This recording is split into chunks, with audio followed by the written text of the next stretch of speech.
Hey, welcome to MCOC Noxy, the master of mediocre gameplay. So we are heading into War 6, going to take a peek at the map.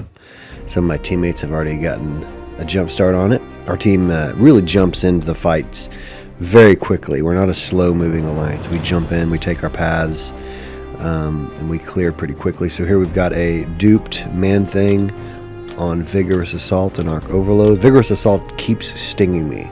I'm determined to one day conquer it. And then we've got an Iceman, duped Iceman on Masochism. Iceman can be tricky. His specials can every once in a while, especially that special one, can every once in a while bite me. Masochism is an APOC. APOC counters that easily, but I think I'm probably going to go in there with my Warlock. And let's check out my path in Section 2. Just one fight. We've got the Phoenix there, a rank 3 Phoenix. Boy, that's got to be a prestige rank up, right? Got a rank 3 Phoenix duped, and she's on Vigor, so she's going to be healing like a mofo if we don't turn that off. But guess what? Warlock turns that off without giving it a second thought. And then Mini Island. Let's see what we got at Mini Island. I'm tempted to check out that Sassy there, that Sasquatch. But let's see. Let's jump into it. Alright, so getting into the fight is the same war team we've been taking. It's just a great war team for Path 1. We're going to choose Power Down as our attack tactic. They have banned Ghost. I'm trying to see who they banned here. Ghost and Mags and Torch, or their bans. Okay. And I believe we banned Mags. I know we banned Mags and Doom. And I can't remember the third. If I think about it, I'll include the picture right here. Alright, so we're heading into this main thing on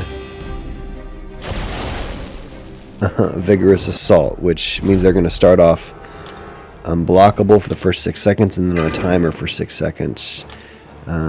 Once the timer expires, it'll be 6 seconds. So I'm going to put on the invulnerability boost.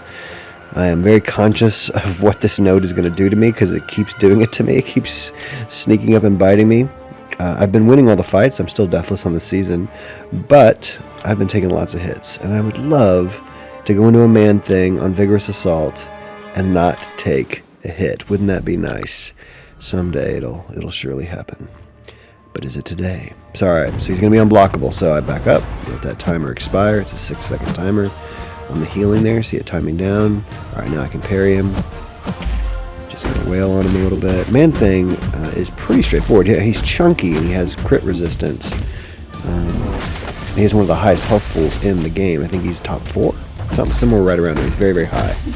I have a 6-star Man-Thing. If I duped, I would take him up too. He's a fun play. And a good defender, because he just makes the fight go on and on. Alright, so he's unblockable now, but I dive in, punish that special. Everything's kind of going according to plan here. I've got plenty of time on my timer. I got my special 2. I'll wear him down here, take a little bit of recoil, that's okay. Punish the special 2, which is very easy to get in there and attack on. Am I paying attention to that timer? Am I watching that timer? It's got about 3 more seconds. Two. Oh, yes I am. Okay, good. Special 2, get in there and punish. Now I want to use the special 2 to end the fight. That's my goal here, right? So I've avoided the Vigorous Assault unblockable so far. I want to. He's got me down to 34%. This fight's going perfectly so far. Just going awesome. Okay, I got SP3. So he's going to unblockable. I'm going to let him use his power, and I'm going to see if I can heal up. So this should heal me all the way up. And it'll do a little bit of damage to him. Let's see. So he's at 23%. This does about 8-10%. Oh, it crit! Yikes. Took him all the way down to 7%. Now he's unblockable. I was aware of it, which is unusual that I was so aware. He's unblockable. Now he's got another 2 seconds on it. No, he's not. And I can get in there and punish him after he's heavy. Hey! Miracles happen every day. What do you know, guys? So I went in there, took him down without a hit. Now, the fight dragged on and on, but I got it done quick enough to where I'm thinking, like, okay, I've still got my invul boost. It's still up. Don't you hate it when you click next fight and the game just sits there and stares at you like, nah, we're going to take another 5 seconds here. So I've got plenty of time on my invul boost, but I didn't take a hit, so I don't need to boost up or anything or heal. So I'm going to just jump in here and take this Iceman out. I'm pretty familiar with Iceman. Back when we used to run a map that had an Iceman on it all the time, that was my path. And so I'm pretty comfortable with old Iceman. I'm going to lower his ability accuracy. Whoop! Just evade that FP1. See if we can get another double infection on him. That's good. Very nice. He's got his ice armor back up. Avoid that SP. And again, and I think, yeah, this will do it right here, baby. Lots of crits on the SP2. Wonk. So that's the first time I've gone through Section 1, Vigorous Assault in Fight 1, and Masochism Fight 2, and taken 0 hits. So I am feeling fine. I'm feeling groovy right here. So 35 hits, none taken. None taken in the Man-Thing fight. Definitely the cleanest I've gotten through Section 1 so far, still with 98% health. So that's a good feeling. And then Section 2, it's weird. I've just got a little Phoenix fight here, right? So here we are. We're going to jump into Section 2 now. Like I said, we got Vigor here, which is every 15 seconds after the start of the fight. The defender is going to just blast their regeneration. 50% of their health is just going to come screaming back in. So no matter how much damage you've done, after that 15 seconds, 50% of their overall health is going to jump back on. So you need to heal block them. And that's what Warlock does. He laughs at Path 1. So I really, as you're going to see, I took some baby boosts here. And I'm just like, man, Phoenix is so easy. I fought her a lot in Event Quest. I fought her a lot. She's just easy. Her specials are super predictable and easy to outrange. And so I kind of, where I had a lot of respect for the first 2 fights, that Iceman and that Man-Thing, I kind of go into this fight with not enough respect. And that's probably never the right attitude, as you're going to see. So get her parried right there. Oh, and she has a Vigor. No, she has Limber, excuse me. So dang it. So she bit me right there with a combo because I didn't. I should have just waited. On your first parry, right, you should always be gauging to see if they have a high level of Limber. I know I do. My defenders catch people all the time that way. So that was a bummer. I took a little bit of a combo there because of high Limber. And now I'm just trying to wear it out. Like, okay, got 3 infections up. Her specials are super easy to avoid. I had 4 infections up right there because of the cable synergy. And so I'm going to heal up pretty strong here. I'm at 80% because that combo I took. I'm an idiot.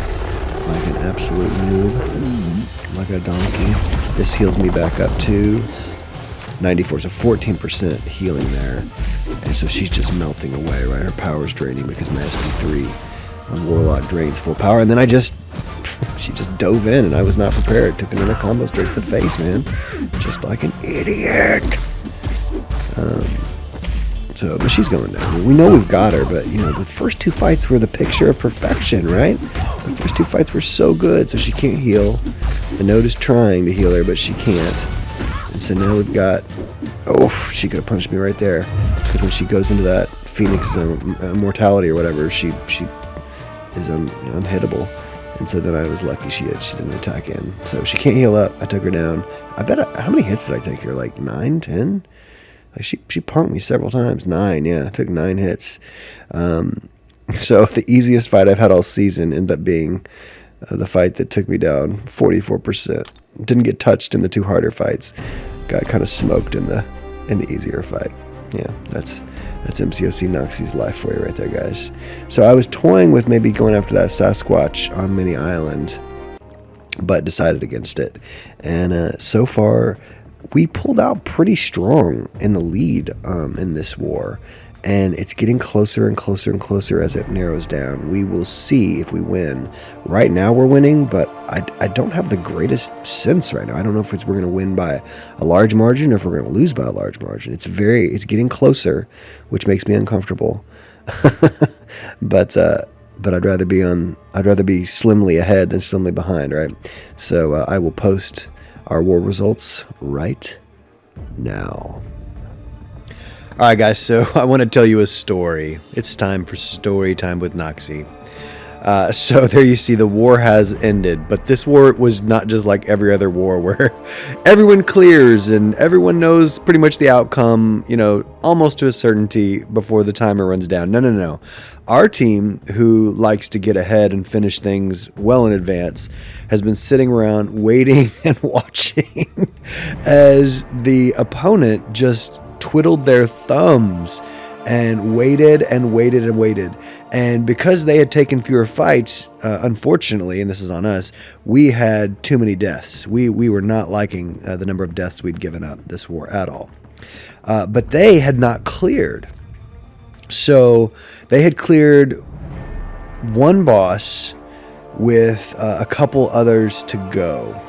And there were still several fights left, and it's like the clock is ticking down, right?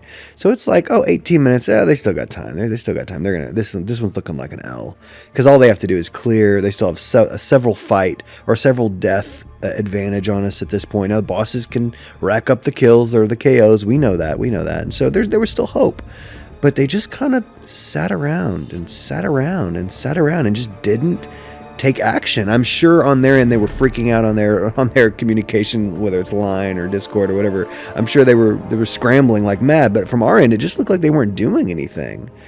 Someone would move up and then no fight would happen, and someone would move up and no fight would happen. And so we had our Mojo fight, our Mojo boss up.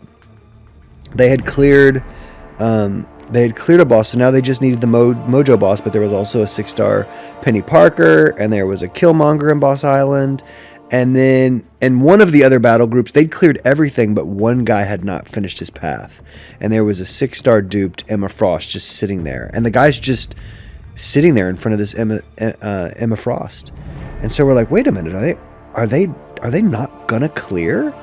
And so eventually you could tell they started getting motivated. They really were taking action. They took down the Killmonger. They soloed the Killmonger, and then they soloed the Penny Parker. So evidently their ringer came in and just started knocking people out, right?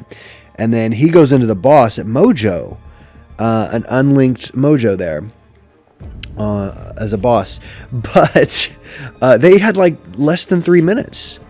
And this guy's evidently a stud, and so he's in there taking Mojo out, but the clock is winding down, and at least from what we could tell, he wasn't going to have time. Now, from what you see on your screen and what's actually happening, it's not always accurate, right? Exactly up to the second. So the clock winds down, and war has ended. And so we're thinking, well, they didn't take down Mojo. We won for sure. It's automatic victory for us. And it turns out that their ringer did come in there and solo Mojo with the time he had left, but they did not get Emma Frost. That's at least my understanding at this point. This just happened. So war has just ended. We win. So they cleared 2 battle groups to our 3. So we had the 100% there explored. They had the 99% clear. So we won. We had the full attack bonus. They didn't quite. They did beat us on Defender Diversity because someone made a mistake and it brought in the wrong champ. So that would have been the heck of a way to lose right there. Attacker kills, we took 150. So they had 148. So it looks like maybe they didn't take down the Mojo. I'm a little confused because they had 2 battle group clears. Okay, so it looks like that one Mojo, they didn't have time. They ran out of time on the Mojo, it looks like. Because then there's also 2 deaths. I'm sorry, I'm just looking at all this stuff right now. So yeah, we had 2 guys left standing. So one of them was the Mojo, and one of them was that Emma Frost that just seemed to be forgotten. So congratulations to our MVPs here. You guys are rocking and rolling, and we are now 5-1. And I gotta tell you, that feels nice. It feels good. Gods of MCOC G2050, 5-1, pushing up the ranks. Feels good. Not sure we really deserved this one as much as the other team lost it, right? Not sure how much we won it as much as they lost it, but I will take that dub and move on to the next one. See you guys then. Bye.